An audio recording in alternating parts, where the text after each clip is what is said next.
Golden Child's sister got kicked out by her husband for cheating, so our parents convinced me to let her move in.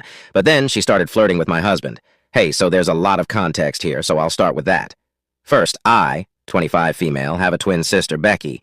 She and I were close growing up, but something just went very wrong when she was a teenager. Becky was an exceptionally bright student while I was quite average. In 8th grade, she was offered a scholarship opportunity from a really reputed institution for gifted kids like her, and she wanted to accept. The only problem was that the high school she was supposed to be attending was way out of town, and the commute itself would take up more than an hour every day. We could have let her live on campus, but Becky wasn't fine with it because she said she didn't like the idea of living on campus. So, after a lot of deliberation, my parents decided that she could live with our aunt, my father's sister. My aunt didn't have any kids of her own and had never married, so my father had been a little wary of sending Becky to live with her since he wasn't sure if she would be able to handle the responsibility. But my aunt herself had volunteered to take Becky in and let her live with her so she could attend the school that she wanted to and wouldn't jeopardize her future. And that's how Becky ended up living with my aunt for high school, while I continued to live with my parents. She would come back for the holidays, and we would all visit her whenever we had the time. For the first couple of months, everything was going fine, and she would tell us that she was having the time of her life at her new school since everybody was like-minded, and she was finally being challenged. I was really happy for her because I wanted her to succeed. I had never been one of the typically jealous kids. I just wanted everyone to be happy, and I guess that still remained the same. So initially, when she would tell me about her school and her new friends, I would be happy for her, and she wouldn't make a big deal out of it either. She would just mention it casually in conversation. But over time, that started to change, and it felt like she was trying to rub it in my face and make me feel bad about it. For a while, I thought that I was just reading too much into it. But then there were a lot of other negative changes in her behavior as well, which my parents also picked up on gradually. That made me think that maybe I wasn't reading enough into this and something was going really wrong with Becky. This wasn't instantly noticeable, and it took a lot of time for us to actually come to terms with the fact that Becky was becoming much more different and kind of worse as a person. It started off small, like whenever we would visit her, she wouldn't talk as much as she used to and always seemed to have an attitude. But we brushed it off, thinking that she was probably just stressed and tired from school and needed time to herself. My aunt also said the same thing, and we were satisfied with that explanation. But then more time passed, and she would get snappy and cranky at us for absolutely no reason. My parents were also told that her grades were slipping and she was becoming quite troublesome to have in class. That was in her junior year, and that's the point around which my parents really started to get worried. They had been talking about bringing her back home for quite some time, but she was straight up refusing to come back because she wanted to be amongst people like her and didn't think that she would ever fit into the high school that I went to, which was quite an insult for me, if I'm being honest. Anyway, the final straw was when my parents were contacted in the middle of the night by my aunt, and she claimed that Becky had stolen a bunch of cash and disappeared. There was a police search, and she was found just half an hour after the phone call trying to purchase drinks, even though she was underage. She was let off with a warning, but my parents decided that they had had enough, and it was time to bring her home. Becky was very unhappy about it and made sure that she put up a really good fight and was even more rebellious than she had been before. She protested a lot, but my parents had enough, and they forced her to come back with us and start attending the same high school that I used to go to. They also pushed her into therapy because clearly something had gone wrong while she had been living with my aunt. At first, we had honestly assumed that she hadn't been able to compete with the kids at her school and had finally snapped and broken down. Because when she came back, she was really difficult to deal with. She refused to cooperate with anyone, be it our parents or the teachers at our school. She would be nasty to our classmates and would constantly skip class. Even though I couldn't prove it to my parents, I had seen her smoking a little distance away from the school building several times. She had turned into the complete opposite of what she used to be, and it had been a slow but drastic change. So of course, my parents thought that therapy would be the best way to go forward so we could at least get to the bottom of what really had gone wrong while she was living with my aunt.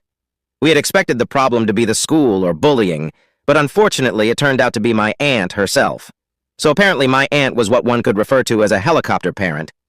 While in therapy, Becky was able to open up, and she had claimed that our aunt was really overbearing and simply too controlling.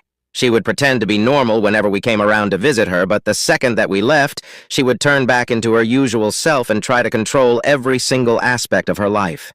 She said that she was forced to study every single second that she was at home because everything else was apparently just a waste of time.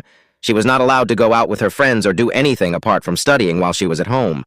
Even when she would have lunch or dinner, my aunt insisted on playing something educational instead of letting her watch something fun. It was really frustrating for her, so she started to act out in other ways, but she wasn't willing to go back to us either, because that would mean giving up on the opportunity of a lifetime. She didn't want to go to a normal public school, because that would mean demeaning her own capabilities.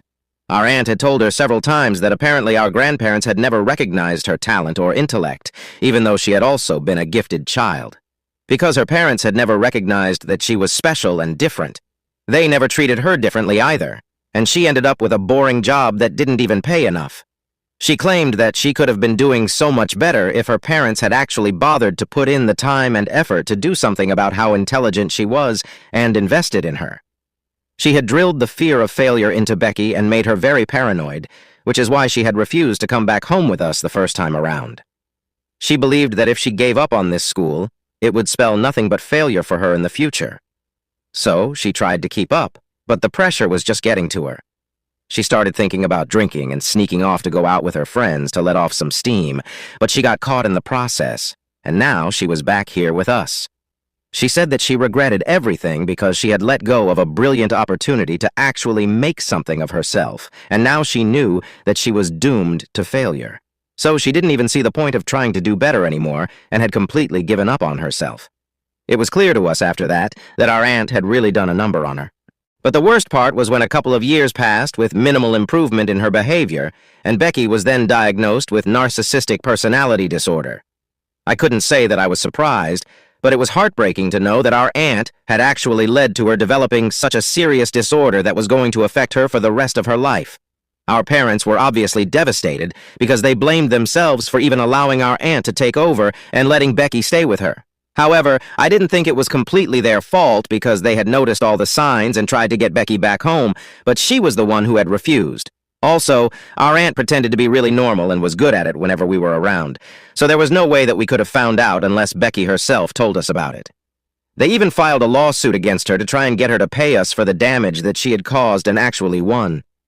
All that money went into Becky's treatment because she needed intensive therapy for several years. She managed to graduate from high school with difficulty, but couldn't go to college because she was not in the correct condition, and my parents didn't want to risk anything by sending her away again. She refused to attend community college, so she continued to live with our parents until a few years ago when she started dating this guy called Toby, who moved in next door by himself after our old neighbor sold their house and moved away. He knew everything about her because our parents felt like it was their duty to tell him when they noticed that Becky was growing closer to him and often found her making excuses to speak to him. He was actually a really kind and compassionate person who genuinely seemed to like her. He didn't even care about her diagnosis and reassured my parents that he really liked her and wanted to go out with her in spite of everything that he had been told. My parents weren't exactly on board with it, but Becky convinced them to let her move in with him after they had been dating for a couple of months. It certainly helped that he lived next door and my parents could always just pop in to make sure that she was doing all right. So they agreed after a while because it was getting really difficult to justify keeping a full-grown adult woman under their constant supervision. Becky ended up moving in with Toby, and my parents continued to try and make sure she wasn't doing anything to jeopardize her future and her relationship. They had also found her a job in a friend's startup company as a receptionist around the same time because she was apparently getting sick of being stuck at home. They found her the receptionist job so that it could be something low pressure for her to start with, and she could eventually work her way up. Everything was going great for her. After almost a year of living together, they decided to get married, and since they were already living together, my parents agreed because they thought that this would do a lot of good for her. She even quit her job to be a full-time stay-at-home wife, and honestly speaking, being with Toby had actually brought about a lot of positive changes in her life.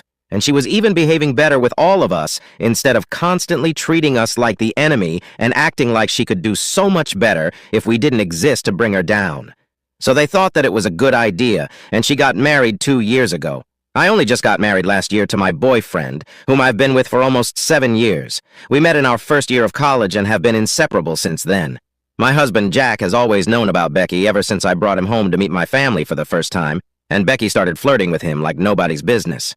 I told him about Becky's diagnosis and said that she might act a little strange, but I didn't expect her to start flirting with him right in front of me. It was really inappropriate, and I had to ask her to stop multiple times before my mother finally snapped at her and told her to go back to her room.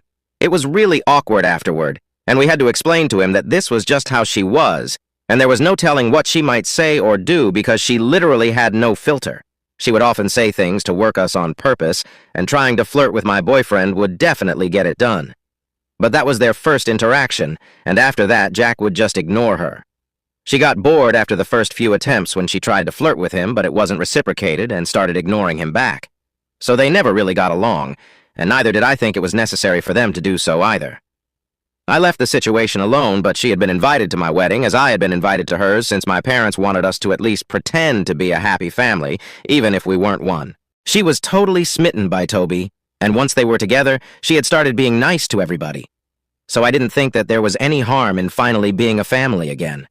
We started off well with monthly family dinners, and were really trying our best to mend our relationships and be a little less dysfunctional.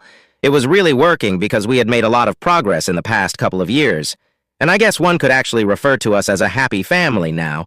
But I guess it was too good to be true because we recently found out that Becky had been cheating on Toby for the past year or so.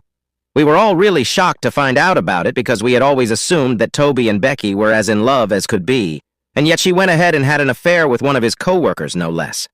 It was a huge scandal for the family, and Toby filed for divorce as soon as he found out. He'd found out about it by chance because Becky had left her phone unlocked around him and left the room. Unfortunately, that's when her affair partner decided to drop a text. It was almost as if he wasn't even trying to hide it by that point.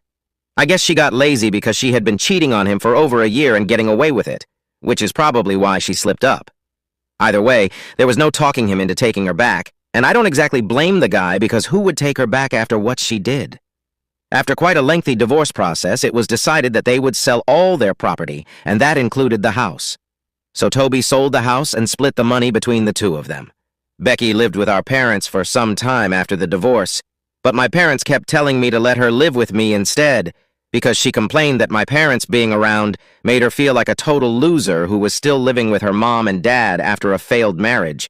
She could just rent an apartment and live on her own, but apparently my parents didn't want that because they thought that she might hurt herself or do something stupid if she was left to her own devices. My parents were practically begging me to take her in so she could rebrand her life. After a while, I didn't see the point of declining it over and over again, so I ended up agreeing to it and took her in. I honestly felt bad for her because every time I would visit my parents' house after the divorce, she would just be lurking in the shadows like a ghost of her past self, and it was pretty pathetic to see. I don't think anybody in my place could have continued to ignore it, and at the end of the day, she was my sister, and I owed my family certain things, or at least that's what I believed before I took her in, and she decided to stab me in the back anyway. A while after the divorce, I decided to speak to my husband about this. We had quite a few discussions regarding Becky and the living arrangement that my parents had been suggesting, and we decided that we were okay with it because if it was going to help with her self-esteem and make her a better person somehow, then I was all for it. So we took her in a couple of days ago, and she managed to screw it up in less than a week. She was quite happy to move in with us, and I could tell that my parents had been right. She really did want to live with me instead of them. It was kind of strange because she and I had grown apart in the years after she went away to live with our aunt. It was nice to see that she was finally reconnecting with me, and I even thought that we could really rebuild our relationship again. I was wrong, obviously, and I never should have taken her in. I only did it as a favor to my parents and a little bit to her because we all knew that she was in over her own head, and I wanted to do something to fix the family. Call it my savior complex, but I just wanted to be helpful. The day that she moved in was actually pretty nice. We let her stay in the guest room, and she really made herself at home there.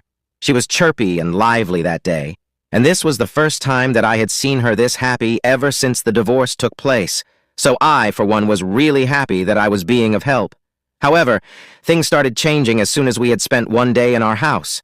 The very next day, she started picking apart stupid things, like how I decorated my house and the kind of paint that I used for the walls. It was ridiculous, but I didn't say anything about it because it seemed too petty to make an issue out of. The last straw was when, at dinner, she decided to start flirting with my husband. I'm not even kidding. It was like full-on flirting, and she didn't even seem to care that I was sitting right there. She kept asking him weird questions and making googly eyes at him throughout dinner. I could tell that he was really uncomfortable, as was I. On more than one occasion, she brushed her hand against his on purpose when there was really no need to. I was actually speechless, and my husband and I left the dinner table as soon as we could, without even bothering to finish our dinner. We went to our room for a bit and immediately decided that she had to go because there was no way that I was letting Becky live under my roof and flirt with my husband. It was just not going to happen, and she would just have to go back to living with our parents. If that affected her mental health, then tough, but that's not my problem because she's not my daughter. I tried to do something nice for the family by taking in a nutcase like her, but obviously there is no fixing people like this because they're always just going to be ungrateful. I should have known that, but I guess the human part of me really did feel bad for her and wanted to make her feel better because she is my sister. After we were done with dinner and our conversation, I called my parents and told them what had happened. I expected them to be just as outraged as I was and demand that I send her back immediately. A third move back to her parents' place would just be devastating for her, and she would go back to moping and sulking all the time. They didn't want that for her and told me that I could either just deal with it or I could let her have this house and move somewhere else. I didn't even know what they meant by let her have this house because that's not how things work. You can't just let people have things that don't belong to them, and that applies to both husbands and houses. Anyway, I told my parents that they were being ridiculous and they had to take her back in, but my parents said that I was overreacting and that it was apparently no big deal because as long as I trusted my husband, I had nothing to worry about. As for my sister, she was going through a really difficult time, and I should just overlook all the strange things that she was going to say or do and just keep her around, because as a part of the family, I owed this to them and I have to help out. That's when I snapped at them and told them that I didn't really owe them anything because this was their daughter, not mine, and it was their responsibility to take care of her. Earlier, I did think that I owed them something, which is why I brought her in, but now that it backfired, I wasn't going to entertain it anymore. It just didn't make sense. My parents and I went back and forth for a couple of minutes, after which they told me that I could either get a new home or just put up with my sister because I had already taken her in, and they were not going to force Becky to relocate once more just because I was insecure. Then they hung up without giving me a chance to reply. My husband and I were really mad because this was insanely entitled, and I couldn't believe that they actually thought that this was going to work. We went back out into the living room where Becky was, and decided to tell her that the way she had behaved was extremely inappropriate, and we were not comfortable with her living with us anymore. Her reaction to that was nothing short of crazy, and she instantly started screaming at me, accusing me of being jealous of her all my life. She said that the only reason she had even wanted to move in with us was because she wanted to be closer to my husband, and not me. Apparently, she had seen the way he used to look at her whenever we would come over during or even after the divorce, and she knew that he wanted to make a move, but I was the only one who stopped him from doing that. So she had taken it upon herself to move in with us and make it easier for him to confess his feelings. My husband and I were actually dumbstruck when she said that because of the sheer incredulity of it. A few seconds later, my husband told her to get out and never come back. That's when she seemed really surprised because she hadn't seen this coming. She tried to seem indignant and said that she knew what she had witnessed, and he was only trying to cover up his tracks now because he didn't want to mess things up with me. I lost my temper and I screamed at her to get out. So she screamed right back and told me that she was leaving anyway because she had no interest in living with us since we were nothing but a bunch of losers. Anyway, so she packed her things up quickly and left. We didn't know where she went, and after that we just wanted a quiet night, so we went to sleep. Unfortunately, my parents have not been able to find her yet since she hasn't been answering any calls, and she definitely didn't go to their place. So we basically have no idea where she is. Long story short, my parents are blaming me for it. They think that my husband and I made this happen, which is really unfair. But I do feel kind of guilty because had we been a little kinder to her, then maybe this wouldn't have happened. So am I a jerk for kicking my narcissistic sister out of my house? When my parents found her, she refused to come back with them because she claimed that she was too good to be living with her family anymore and wanted a place of her own. She said that she was sick of relying on people first on Toby and then on my parents. So she wanted a home of her own, and guess what? My parents agreed to it, of course. There's been no apology to me yet or my husband. My parents just put all this in a message and told me that I should be grateful that nothing bad had happened to her. They told me that they would be buying her a new apartment at the earliest so she could save her own money and start fresh. I don't know why they thought that this was a necessary detail for me to know, but it's great that they told me so now. I know exactly where I stand. Clearly, my happiness is not very important to them, and at least now I know that. Update 2. It happened. They got her a new apartment. At least this time, they didn't text me in person to tell me about it. I found out from a bunch of our friends because she was posting about it relentlessly on social media, and after we kicked her out, she had blocked us everywhere, probably out of embarrassment because of the crazy incident. Either way, I don't mind it at all. My friend said, I don't really know what she is up to because she's just not worth my time. I tried to be nice to her, but that blew up in my face magnificently. Now I'm done, and I don't want to ever have any interaction with her again. She's just not worth my time and energy. My parents and I still haven't spoken, and I guess they still think that I'm responsible for Becky going missing for those couple of days. Even though nothing really happened to her, and she got her way in the end, she should probably be happy that I kicked her out because that's what got her the new apartment. Either way, my husband and I are doing great, and he's my only family as of now. Update 3. Hey, so it's been 1 month since Becky came over, flirted with my husband, and got herself kicked out of my house promptly. And then, like you all know, my parents bought her a new apartment to live in with their money instead of the alimony because they wanted her to be able to save it. It's crazy that it's been such a long time since then, and yet nothing seems to have changed with either Becky or my parents. Neither of them has gotten back to me to apologize, and I have stopped holding out hope that they will at any point. Some people are just too selfish to think about anybody else apart from themselves, and I should know that. Becky actually was a narcissist. She should probably start therapy again, but I'm not going to tell her that because she's not my family anymore. My husband and I are still going strong and happy, and that's all that matters to me. My parents and Becky can take a hike.